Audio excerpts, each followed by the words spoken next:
Who is the Demiurge, the god you were never told about? Welcome, truth seekers, to our channel, The Lost Gospels of Jesus. What if the world you know is a grand illusion, shaped by a cosmic force called the Demiurge? Join us as we unravel a mystery so profound it could shatter the boundaries of reality itself. Stay with us. This journey will redefine how you see everything.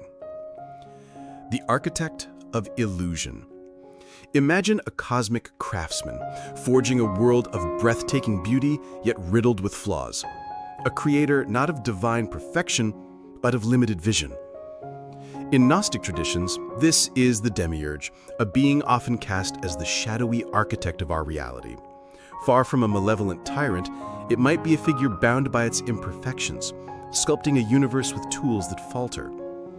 Ancient texts, like the Apocryphon of John, portray the Demiurge as a product of cosmic error, born from a celestial misstep rather than divine intent. Its creation, our world, mirrors this duality, a place of stunning wonders and profound suffering, reflecting its constrained nature. The Demiurge's story begins with Sophia, a divine emanation whose yearning for the infinite sparked a cosmic ripple. According to the Nag Hammadi texts, her unchecked desire birthed the Demiurge, named Yaldabaoth in some accounts, not through deliberate will, but as an unintended consequence.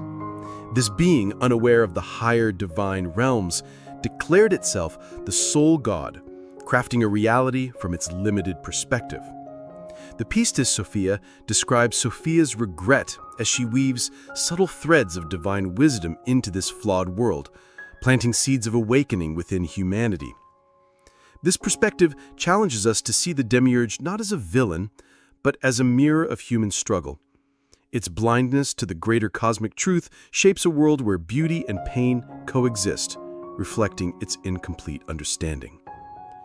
Scholarly discussions suggest the Demiurge's creation is a lower reality, a shadow of the divine pleroma. Yet it holds a purpose, to serve as a crucible for spiritual growth. The Lost Gospels of Jesus hints that this flawed creation is a stage for humanity to discover its divine spark. What does this mean for us? If the Demiurge is a flawed creator, do its limitations bind us, or can we transcend them?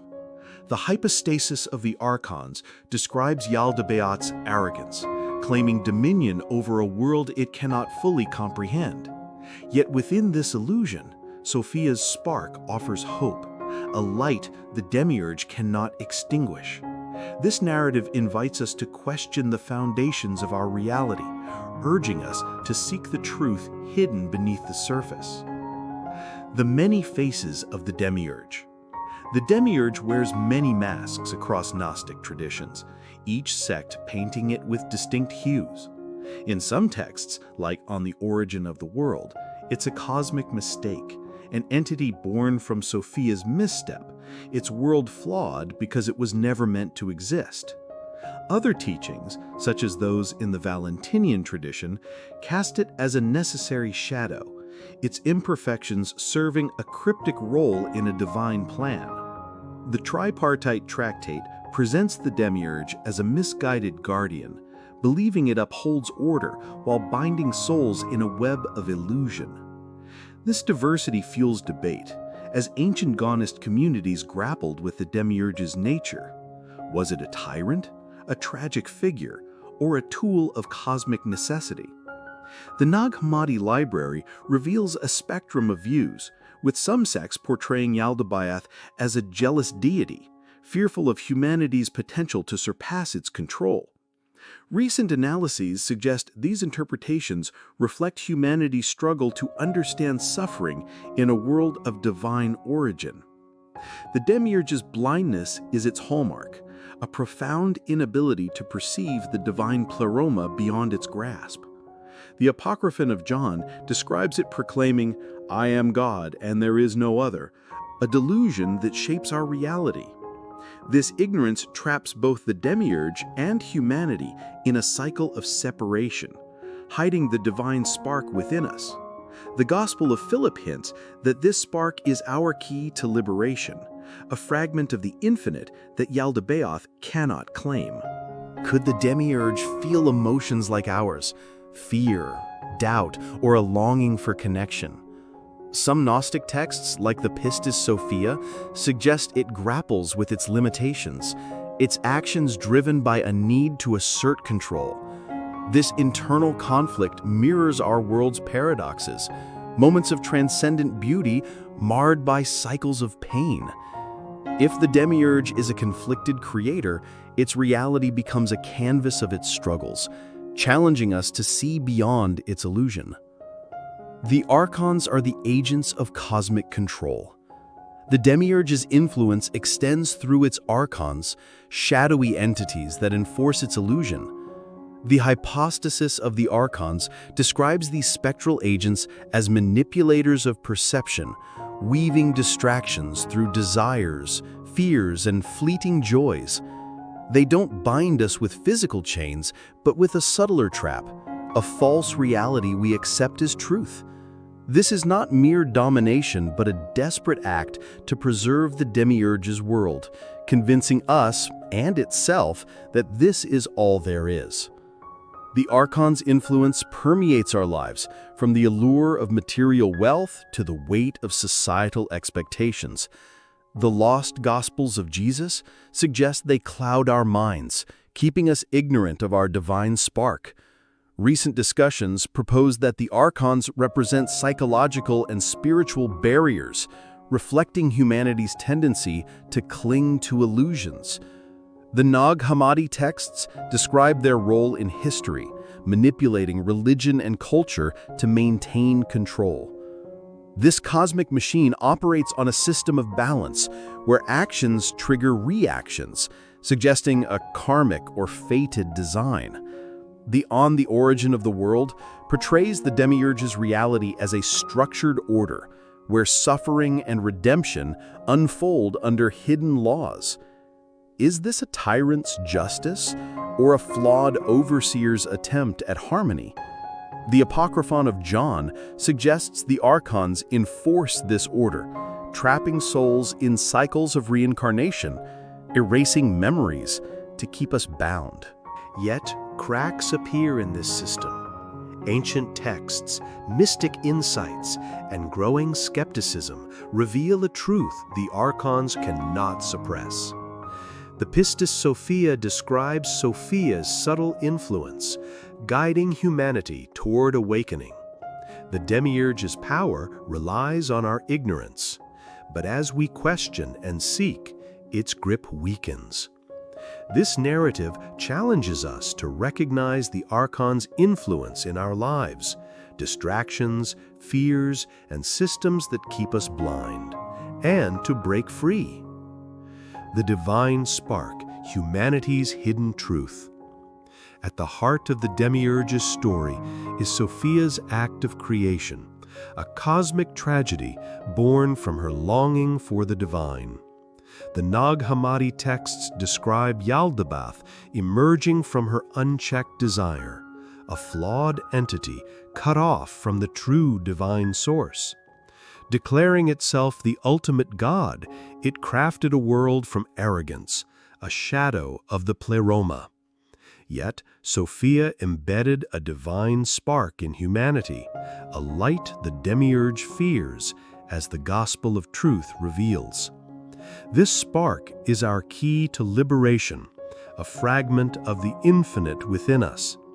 The Apocryphon of John describes Yaldabaoth's attempts to suppress it, creating Archons to cloud our perception. Recent scholarship suggests this spark is the Gnostic concept of gnosis, direct knowledge of the divine, offering a path beyond the Demiurge's illusion. The Pistis Sophia portrays Sophia as a guide, subtly aiding humanity's awakening despite Yaldabaoth's control. The Demiurge's world is designed to keep us blind, with cycles of conflict and distraction. The hypostasis of the Archons claims Archons manipulate history, religion, and even science, trapping us in reincarnation where memories are erased. But ancient texts, like the Gospel of Philip, reveal cracks in this system, moments of insight that pierce the illusion. Some posts highlight a growing interest in Gnosticism, as modern seekers question mainstream narratives. The figure of Yahweh, often linked to the Demiurge in Gnostic texts, enforces control through fear and obedience. On the Origin of the World critiques its demands, from Abraham's sacrifice to punitive laws, contrasting it with the serpent, a symbol of liberation.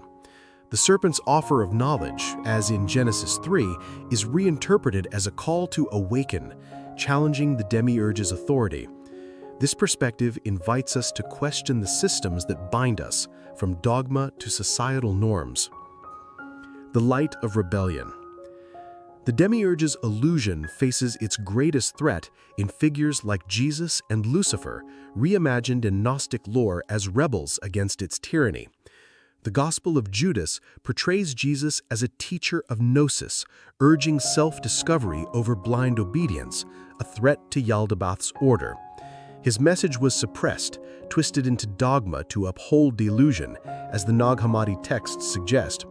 Recent analyses highlight how Gnostic Christianity challenged mainstream narratives, emphasizing inner truth. Lucifer, the light-bringer, is vilified for defying the Demiurge, but the pistis Sophia frames his rebellion as a quest for freedom, akin to the serpent or Prometheus. His punishment reflects the Demiurge's fear of enlightenment. These figures embodied the divine spark, urging us to see beyond the illusion. The lost Gospels of Jesus suggest that awakening to this spark collapses the Demiurge's dominion. Our world, its systems of religion, media, and politics, mirrors the Demiurge's design, keeping us ignorant of our potential. Yet the Apocryphon of John insists that every question we ask erodes this control. Some scholars note that Gnosticism's revival reflects a modern hunger for truth. As seekers challenge flawed systems, the Demiurge's power wanes as we recognize the divine within us, a light no Archon can extinguish. This narrative is a call to action, to question, to seek, and to awaken. Are we captives of a cosmic illusion, or creators bearing the infinite? The Nag Hammadi texts urge us to break free, to see the truth beneath the deception. What do you think? Can we transcend the Demiurge's world? Share your thoughts below and join the quest for liberation. If this journey into the Demiurge's illusion sparked your curiosity, hit that like button. Subscribe to our channel, The Lost Gospels of Jesus, for more dives into ancient truths, and tap the bell to stay updated. Share this video with friends who crave hidden knowledge, and drop a comment. What's your take on the Demiurge, Sophia, and our divine spark? We read every comment, so let's keep the conversation alive. Thank you for joining us. Keep seeking truth and breaking the chains of illusion.